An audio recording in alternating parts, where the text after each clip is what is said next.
Okay, now regarding the novel, we were in somewhere here, අපි මේ හරි හිටියේ. Now Jagan wanted to meet Grace. Jaganට Grace හම්බෙන්න අවශ්‍යතාවයක් ඇති වෙනවා. Regarding the problems of sons, and once Mali told that Grace had to go to America again. අපෝ ඇමරිකාට යන්න ඕනේ කතාවක් කිව්වා.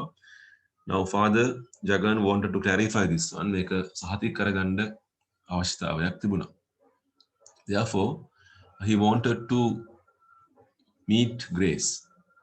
Now he did not have any connection between Mali's family and himself. Therefore, he asked the favor of cousin. Cousin ගෙන් තමයි උදව්වක් ඉල්ලන්නේ in order to meet Grace. Okay. Now, cousin was able to arrange this meeting.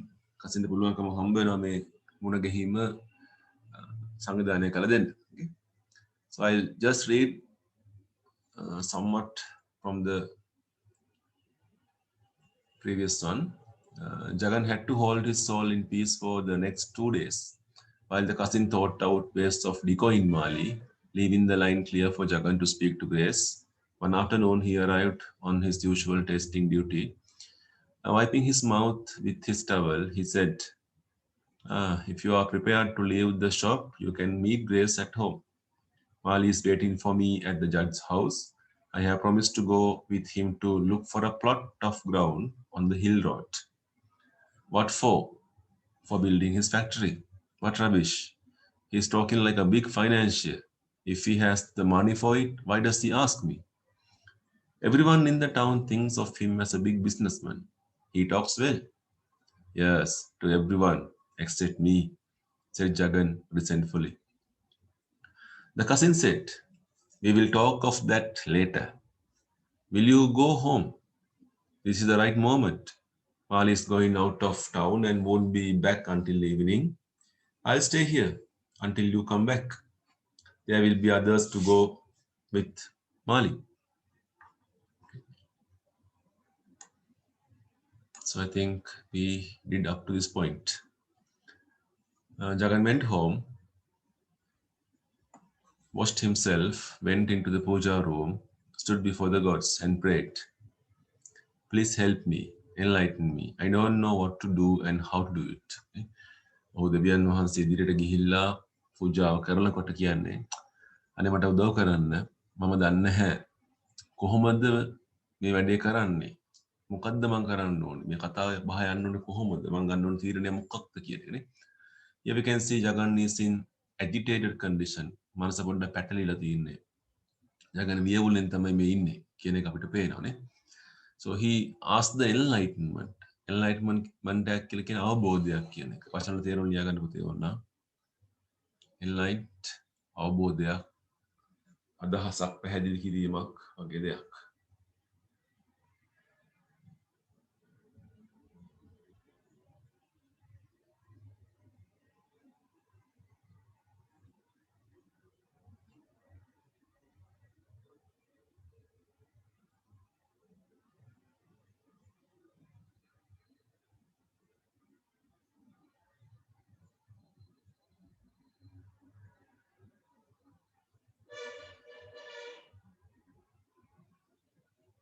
Right. He stood in meditation for a second. මොහොතක් ඔහු භාවනා යෝගීව ඉඳලා. Then reinforced in spirit. Reinforcing කියලා කියන්නේ ඔහුගේ තත්ත්වය යලි ලබා ගන්නවා කියන එක නේ. Spirit කියන ඔහුගේ ආත්මය ඔහුගේ ස්වરૂපය යලි ලබාගෙන knocked on the middle door in the hall. දෙපැත්ත වෙන් කරලා තියෙන ඒකේ මැද දොරට තට්ටු කරා නේ.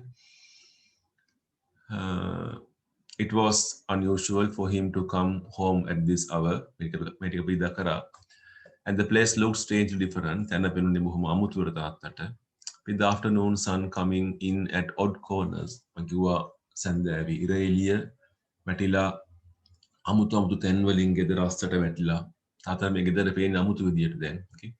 So this says that he was not at home for a longer period during the daytime. දවල් කාලේ මනුස්සයා ගෙදර හිටියම නැහැ. නේ රැට විතර ගෙදර ඉන්නේ. This looks like somebody else's home, he reflected. And it confirmed again his recent feeling. ඔහුට තවදුරටත් ස්ථිර කරලා කියන්නේ ඔහුගේ නූතන හැඟීම වර්තමාන හැඟීම that he was no longer his old self. මම තවදුරටත් පරණ මනුස්සයා නෙවෙයි.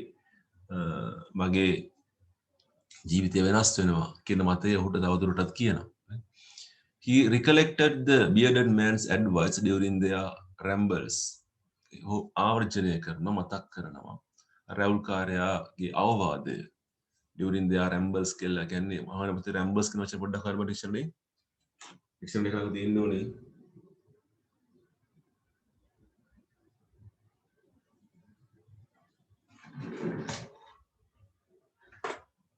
rambles කියලා කියන්නේ වැල්වටාරම් කතා බහනේ. ඔහේ එක දේවල් ගැන ඒගොල්ලෝ කතා කරා. So that is ramble.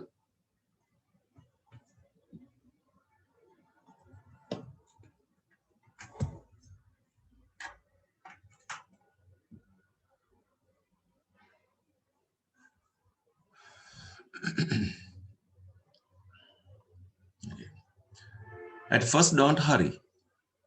But when you decide, be swift and positive. So this is something they discussed.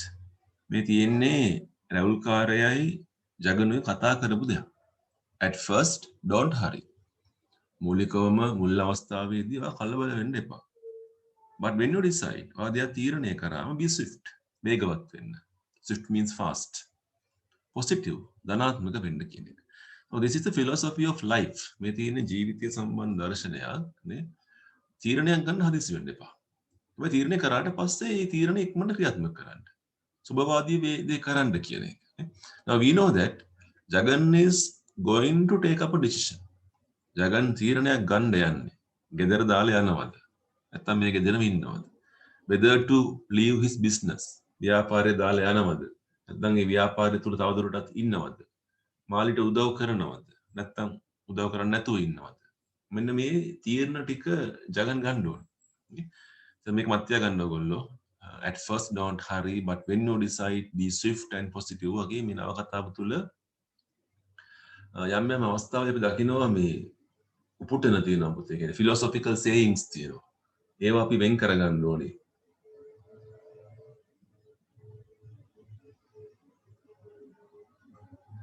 Okay.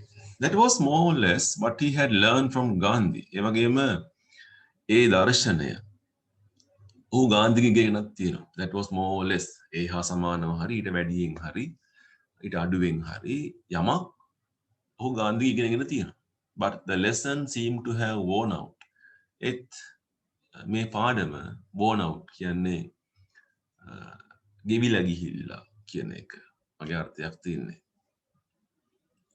කියන්නේ ඒ තරම් තීරණයක් ගත්ත ගමන් ඒ තීරණය ක්‍රියාත්මක කරන්න පුළුවන්ද කියලා ජගන් හිතනවානේ.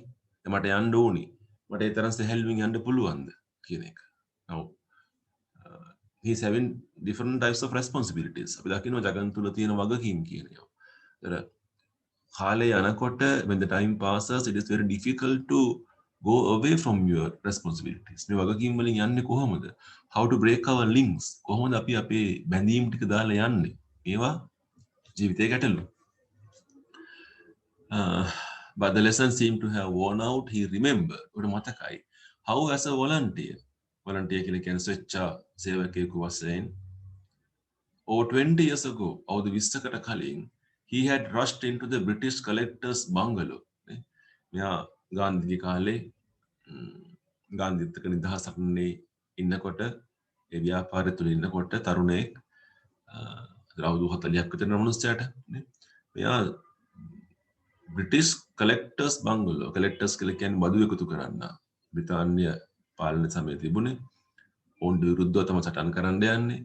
ඒගොල්ලන්ගේ බංගලාවට ගියාම බංගලාවට ගිහිල්ලා පෙළපාලියක් තමයි යන්නේ. Climb the roof නගිනවා බංගලාවේ වහල උඩට. In order to bring down the Union Jack. Union Jack කියලා කියන්නේ බ්‍රිතාන්‍ය කොඩිය කියන එක. තේරුම් ගන්න. බ්‍රිතාන්‍ය කොඩිය. The British flag is the Union Jack.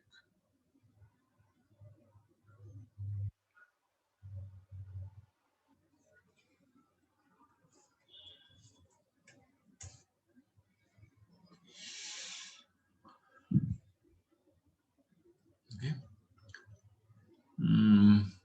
Bring down the Union Jack and plant. Plant කියන්නේ හිටවනවා කියන්නේ එක ස්ථාපනය කරනවා කියන එක. පැලය කියන එක නෙවෙයි. This is a verb. Plant the Indian flag in its place. අර තිබුණු තැන ඉන්දියානු කොඩිය ගැහුවා. ජගන් තමයි වැඩේ කරේ. Helmeted police. Helmet දාගත්ත පොලිස් නිලධාරීන් were standing guard. උරට හිටියා. In the compound.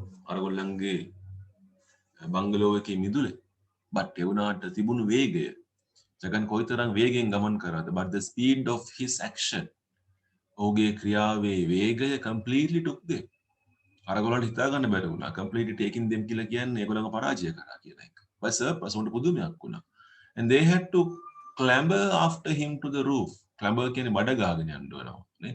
ඒගොල්ලන්ටත් ජගන් පසුපස්සෙන් එන්න වෙනවා වහලට නේ. but not before he had seized the Union Jack. හැබැයි එහෙම පොලිස් නිලධාරීන්ට එන්න පුළුවන් වෙන්නේ ජගන් වල්ල ගන්න නෙවෙයි. ජගන් කොඩිය කොහොම හරි බිම දානවා. ඉන්දියානු කොඩිය නංගනවා එතන. ඊට පස්සේ තමයි අරගොල්ලෝ වෙන්නේ. ඒ තරම් වේගවත්. ඉන crocodile grip. crocodile grip එක කියන්නේ දැඩි ග්‍රහණයක් කියන එකනේ. කොඩිය ගලවලා ඉන්දියානු කොඩිය මේක අරකේ උඩ එල්ලලා දැන් කොඩි කණුව බදාගෙන ඉන්නවා කිඹුලෙක් මේ ඉන්නවා වගේ. කිඹුල් ග්‍රහණයක් කියන එක. hug the flag post while attempting to plant his own flag. තමන්ගේ කොඩිය එල්ලන්න උත්සාහ කරනකොට කොඩි කණුව අල්ලගෙන බදාගෙන තමයි මිනිස්සයා ඉන්නේ කිඹුලෙක් වගේ. They had to beat him. පොලිසියෙන් ගිහලා මුට ගහනවා. crack open his skull. ඔළුව පලනවා. නේ crack එකක් කියන ඔළුව පැලීමක් නේ. බැටන් බොල වලින් ගහලා ඔළුව පලනවා ජගන්ගේ. In order to make him let go his hold. අර අල්ලන් ඉන්න එකෙන් වලක්ක ගන්න ජගන් ඒකෙන් එළියට ගන්න ගහලා ඔළුව පල්ල තමයි ගන්න. So it was a time, it was a period. And how energetic was Jagan? ජගන්ගේ දකින්න ශක්තිය බලන්න, තාරුණ්‍ය බලන්න එතන තිබුණා. හැබැයි දැන් කෝ ඒක. දැන් ඒ වගේ ලේසියෙන් පුළුවන්ද කියන එක කතා කරනවා නේ. So we can see that in the novel we have some glimpse about Indian freedom movement. අර ඉන්දියානු නිදහස් ව්‍යාපාරය, ඉන්දියානු නිදහස් හටන ගැන යම් ඉන්දියා අපිට මේ කතාවේ දෙනවා. He opened his eyes 15 days later. ජගන් ඇස් දෙක අරින්නේ දවස් 15කට පස්සේ. රෝහලේ and lay forgotten in a prison afterwards. ඊට පස්සේ ඔහේ lay forgotten හැමෝටම අමතක වෙලා forgotten කියන අමතක වෙලා කියන එක නේ. එතකොට මම එක්තරා කාලයකදී සටනට ගිය මිනිස්සෙක්ව අනිත් කටට අමතක වෙනවා. ගෙදර කට්ටිය තරහ වෙනවා මෙයත් එක්ක. ගෙදර කට්ටිය මෙයාව දාලා යනවා නේ. පුංචි ගැටලු තිබ්බනේ. නංගි අයියා ඒගොල්ලෝ කැමතුන්නේ නැහැ මේ හටන් සටන් වලට යනවට. ඉතින් හැමෝටම අමතක වෙලා මෙයා හිරේ ඉන්නවා ඊට පස්සේ කාලයක්. There are times when a satyagrahi has to act first and think afterwards. කාලයක් තිබුණා. සත්‍යග්‍රහයක් කරන මිනිස්සයා නැත්තම් මේ අපි අතන කතා කරන්නේ ඉන්දියානු නිදහස් ව්‍යාපාරය කියන එකනේ. නැත්නම් සුද්දන්ට විරුද්ධ සටන කියන එකනේ. ඒ සටනේ හිටපු මිනිස්සු තමයි සත්‍යග්‍රහී මිනිස්සු කියලා කියන්නේ. සත්‍යග්‍රහණයක් කරලා මිනිස්සු කියන එක. Has to act first. ඉස්සෙල්ලා ක්‍රියාත්මක වෙන්න ඕන. Think afterwards. පස්සේ හිතන්න ඕන. නේ?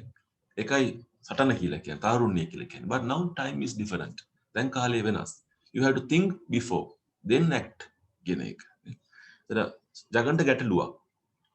ගාන්ධිගේ ක්‍රියාකලාපය තුළ සත්‍යාග්‍රාහී තත්ත්වය තුළ මේගොල්ලෝ හිටියේ ඉස්සෙල්ලා ක්‍රියාත්මක කළා පස්සේ හිතන කාලය. හිරේදී ජගන් හිතුවා. නේ? ජීවිතය කියන්නේ ඒකද කියන දේ ජගන් හිතනවා. His leaders had advice. ඔහුගේ නායකයෝ ඒ කාලේ අවවාද කරේ එහෙම. ඉස්සෙල්ලා කරපම් පස්සේ හිතපම් කියලා. හැබැයි ජීවිතේ එහෙම නෙවෙයි. ඉස්සෙල්ලා හිතපම් පස්සේ කරපම් කියලා වෙන්න ඕනි කියන එක. Once a satyagrahi, always satyagrahi. එකපාරක් උපවාස කරපු කෙනෙක් පෙළපාලේ ගිය කෙනෙක් හැමදාම එහෙම තමයි. If one was not acting for truth, ඔබ සත්‍ය වෙනුවෙන් පෙනී ඉන්නේ නැත්නම් against the British, බ්‍රිතාන්‍යයන් විරුද්ධව. one was acting for truth in some other matter. නැත්තම් ඔයා වෙනත් දෙයක් මත සත්‍යවාදී වෙන්න ඕන. In personal affairs එක්කෝ ඔයාගේ පෞද්ගලික ජීවිත සම්බන්ධ සත්‍යවාදී වෙන්න ඕන. In all sort of things මේ හැම දෙයක් ගැන ඔබ සත්‍යවාදී වෙන්න ඕන. බැත්ත කරන්න ඕන කියන එක. ඒ කියන්නේ හිතට දැනෙන දේ කරන්න ඕන කියන එක. His training was always there. ඔහුගේ පුහුණුව කියන එක හැමතිස්සෙම එතන තිබුණා. ඒ කියන්නේ මේ සටන් පුහුණුව කියන එක ව්‍යාපාරයක් වශයෙන් කියන්නේ බ්‍රිතාන්‍යයට විරුද්ධ සටන් කරන්න තිබුණ ඔහුගේ පුහුණුව, ඔහුගේ අත්දැකීම කියන එක එතන තිබුණා. But somehow had dimmed. ඒ අත්දැකීම මේ පුහුණුව කාලයත් එක්ක ටිකින් ටික dimmed. මේ ප්‍රභාව අඩු වෙලා ගිහිල්ලා, ආලෝකය අඩු වෙලා ගිහිල්ලා කියන එක. inexplicable කියන වචන තේරුම් ගන්න ඕනේ ඔයගොල්ලෝ.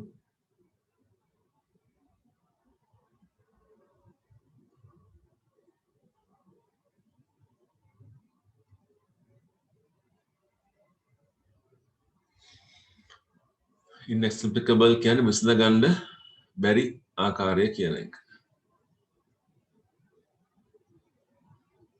difficult to solve කියන එක.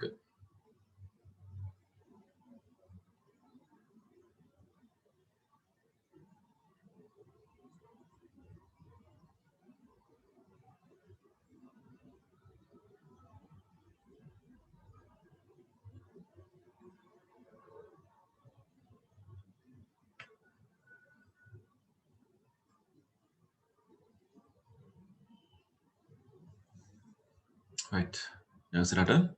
With all these reflections, මේ සියලුම reflections කියන අතීතාවර්ජනයන් කියන එක. Now, this is the most common technique used in the novel. නවකතාව තුළ අපි දකින සුවිශේෂී තාක්ෂණික ක්‍රමයක් තමයි මේ reflections අතීතාවර්ජනය නැත්නම් flashback කියලා අපි කතා කරන එක.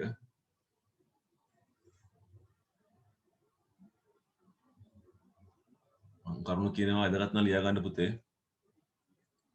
He reinforced අපිට වචන ඇතුළේ reinforce කියන එක යලි ග්‍රහණය කරගත්තා, යලි ඒකාත්මික වුණා, යලි අවබෝධය ගත්තා කියන එක. his ego කියන වචනේ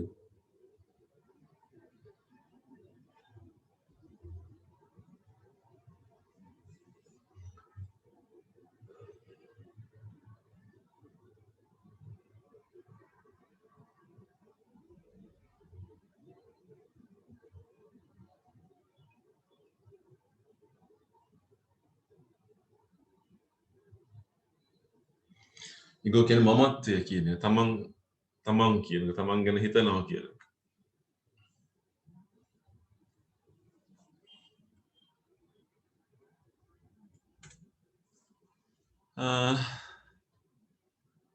Before venturing ගැන ගමන් කරනවා කියන එක, to knock on the door of Mali's apartment. මාලිගේ කොටසේ, ගෙදරේ මාලිගේ පැත්තේ දොරට තට්ටු කරන්න කලින් ජගන් මේ හැමදේම හිතුවා. ඒ ජගන්ගේ මනස තුළ ගමන් කරපු දේ.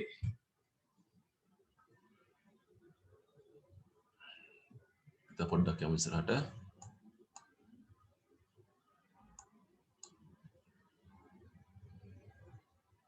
Right. Grace opened the door. Grace තමයි දොර අරින්නේ and exclaimed කියලා කියන්නේ පුදුමය ප්‍රකාශ කරනවා. තාත්තේ, you here at this hour, ඔයා මේ වෙලාවේ මොකද කරන්නේ?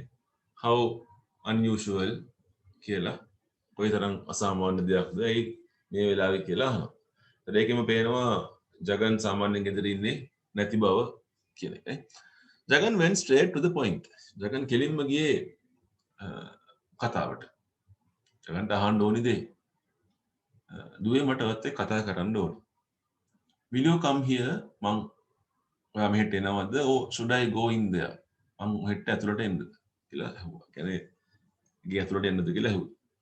Please come in. Come to the hall. එන්න තාත්තේ ශාලාව ඇතුළට එන්න. The chairs there are comfortable. එතන තියෙන පුටු ටික පහසුයි, අපි වාඩිලා පහසුවෙන් කතා කරමු කියලා දුව කියනවා. එළිය පොඩ්ඩ කියනවා. He followed her. ඔහු ඇපොස්පොස ගමන් කරලා took his seat on the sofa. sofa එකේ වාඩි වුණා. She sat in her chair. ඇගේ පුටි වාඩිලා හිටියා. One finger twirling a chain around her neck. එයාගේ බෙල්ලේ තිබුණු එක මාලයක් බෙල්ලේ තියෙන මාලේ twirling කියන්නේ කරකවනවා. ඇඟිල්ල අරගෙන බෙල්ලට දාලා මාලේ තියෙන දර දාලා මාලේ කරකවව ඉන්නෝනේ. එතන මේකෙන් පෙන්눔 කරනවා ග්‍රේස්ගේ තිබුණු ඒ අවස්ථාවේ මානසික ව්‍යාකූලභාවය. This shows the mental agitation of Grace. නේ? ඒ action එක symbol කරනවා පුතේ.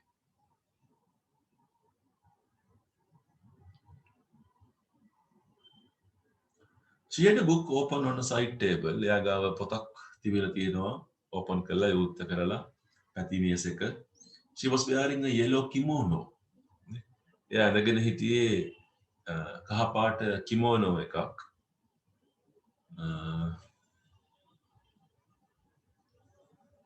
And looked very much like a Japanese. පෙනුනේ හරියට ජපන් කාන්තාවක් වගේ.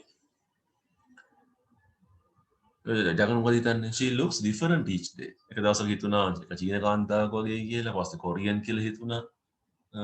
ආයෙ හිතුණා මේක ඇමරිකන්, මොකද ඉන්දියන් වගේ පේනවා, ඒ වගේ අඳිනවා. දැන් පේන්නේ නිකන් කිමෝනෝ වගේ. No, this is another example for American free living. මේ පෙන්වන්නේ ඇමරිකානු නිදහස් ජීවිතයේ ලක්ෂණ. නැත්නම් ඩෙමොක්‍රටික් කියන එකේ ලක්ෂණනේ. Tamanට ඕන විදිහට අඳින්න පුළුවන්. Tamanට ඕන විදිහට අඳින්න පුළුවන්. කැමති දෙයක් කරන්න පුළුවන් නිදහස් තියෙනවා. So ඒක තමයි පෙන්වන්නේ. මේ ගෙදර ඇතුළේ ඉන්නවා ජපන් කාන්තාවක් ඉතින් බලනකොට කිමෝනෝ එකක් ගහගෙන නේ ජපන් කිල්ලෙක් වගේ. ජගන් හිතන්නේ මොකද්ද? She looks different each day. එයා වෙනස්. අපිට ආයේ මොකද හිතෙන්නේ? අඩේ ජගන් එහෙම හිතනවා ඇතිනේ. මම වෙනස් වුණේ ආයේ නේද? මම හැමදාම එකම දේ කරේ. හැමදාම දෙකම ඇඳුම, මුදාම කඩේට ගිය එක වෙලාවට කරේ එක වැඩ, හවසට ගෙදර ආයේ මෙහෙම ජීවිතේ හැමදාම එක විදිහට ගියා. නේ? So there was no difference. You can enjoy life if there is difference. ජීවිතේ විඳින්න පුළුවන් වෙනසක් තියෙනවා නම්. He thought. And suppressing his impulse to ask. Suppress කරගත්තා. යටපත් කරගත්තා කියන එක. වචන ලියන්න පුතේ ලියා ගන්න suppress යටපත් කරගන්නවා කියන එක.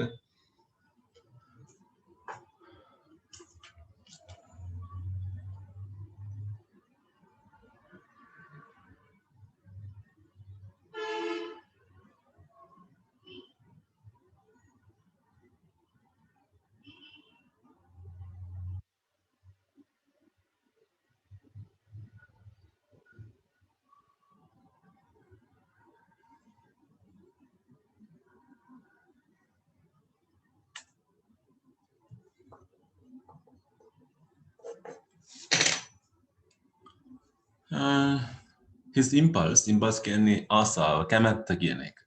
ඔහුට කැමැත්තක් තිබුණා අහන්න. මොකක්ද අහන්න ඕනේ? Are you sure you are not a Japanese today? ඔයාට විශ්වාසද ඔයාද ජපන් කාන්තාවක් නෙවෙයි කියලා? හැබැයි එහෙම ඇහුවේ නැහැ. එහෙම අහන්න නැතුව ඔහු කිව්වේ what are you reading? ඔයා මොනවද කියවන්නේ කියන එක. නේ? ආයි මොකක්ද කියන්නේ ජගන්ට දෙයක් ඍජුව කතා කරන්න බැරි කවන්නේ මේ තියෙන්නේ.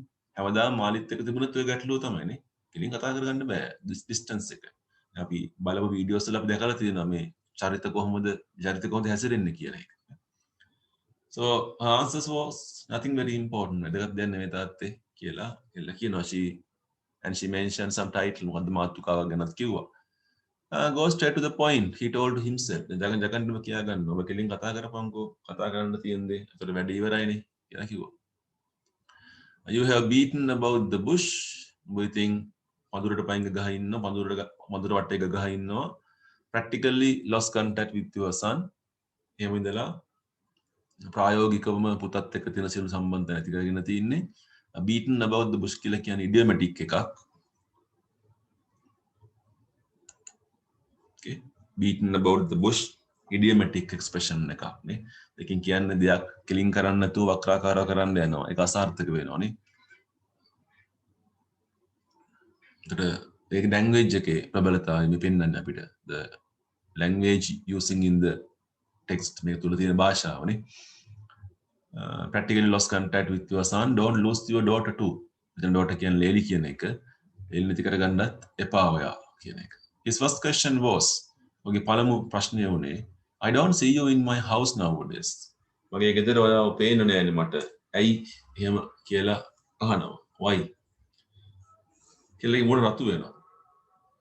She went red in the face. Her lips twitched and she remained silent. හොර twitch කියන වචනේ. Twitch. TWITCH.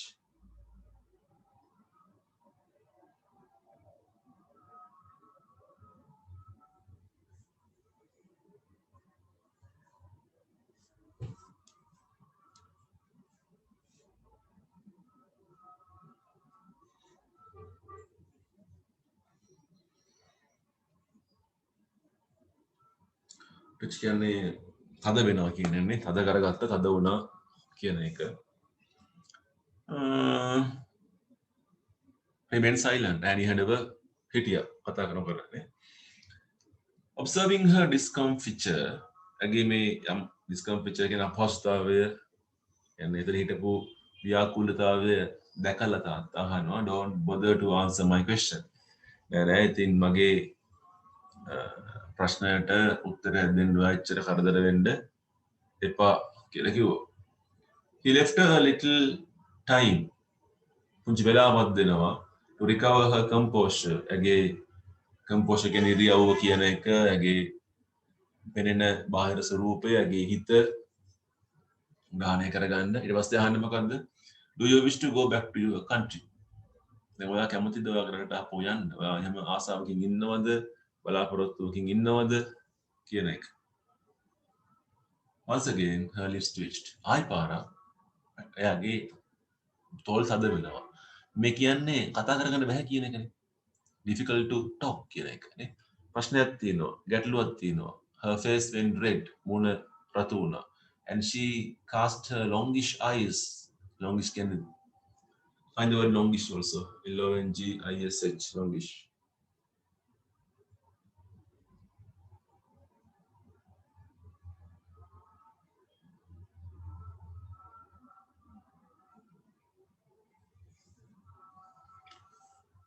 The longish can දිග කියන එකනේ. Longish eyes down. දිගට yes පාත් කරගෙන remain silent. ඇය නිහඬව හිටියා. A crow called. කපුටෙක් නාද කරා. Perched on the tiles of the open courtyard. Perched කියන්නේ වහලා ඉන්නවා කියන එක. Tiles කියන්නේ උළු කැට හරි පොළොවේ tiles හරි මෙතන courtyard නේ. courtyard මිදුල නම් එන මිදුලට දාලා තියෙන පුංචි පුංචි උළු කැට මේ tile කැට වෙන්න ඕනේ. ගඩොල් කැට වෙන්න ඕනේ.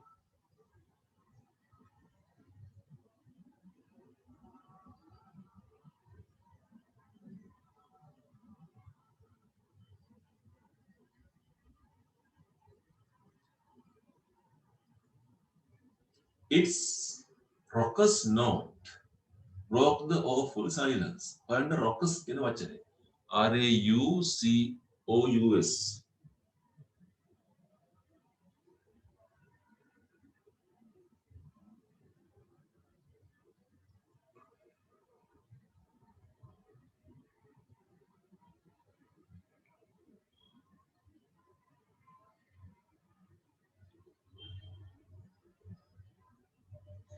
So the raucous කියලා කියන්නේ කර්කශ හඬ නැත්නම් බලු හඬ කියන එක.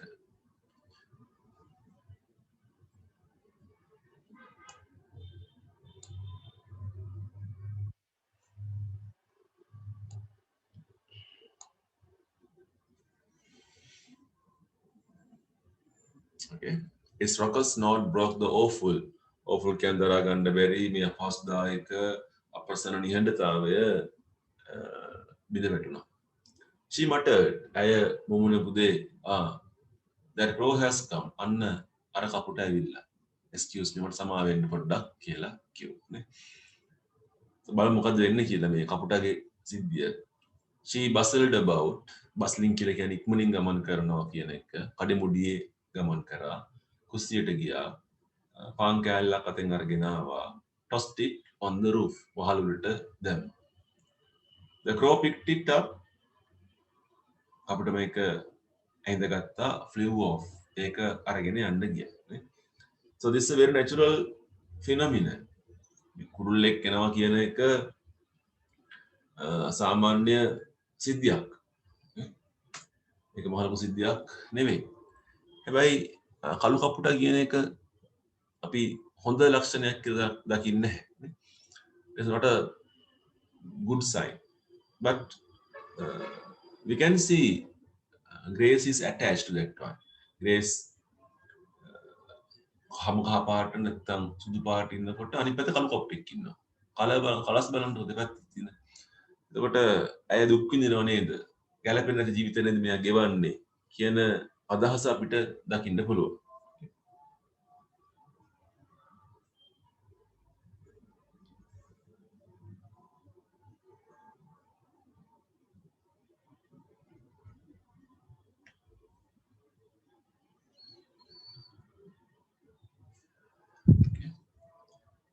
ඒතර ආයි පෙන්නවා එයාට කාලය ගෙවා ගන්න අමාරුයි.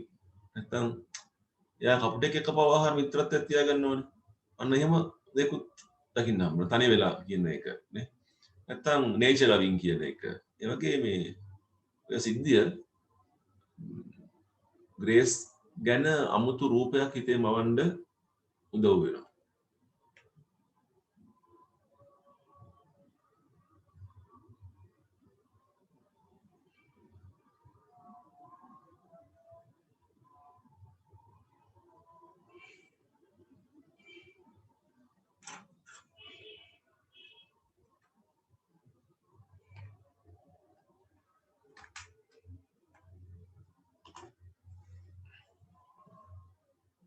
Right.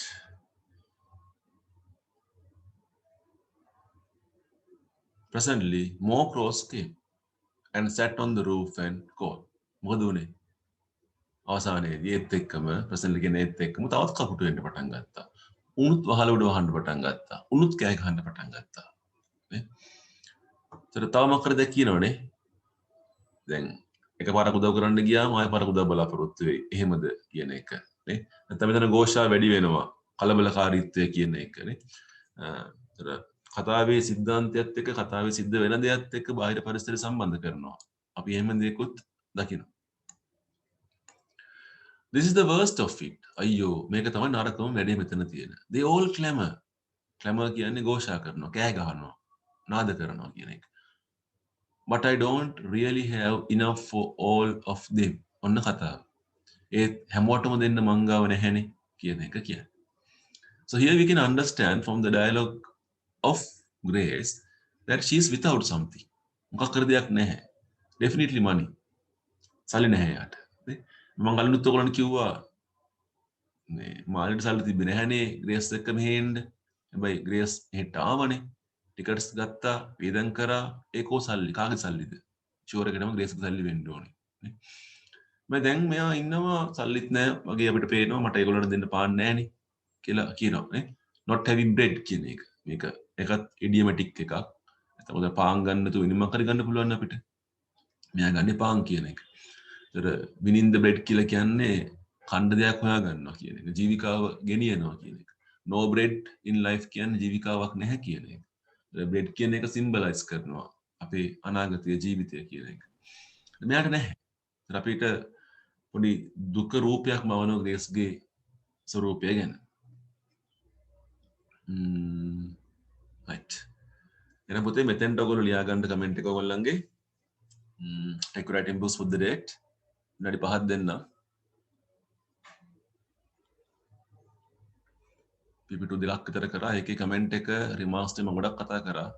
ඒ ටිකට අපි ගහලා ලියා ගන්න.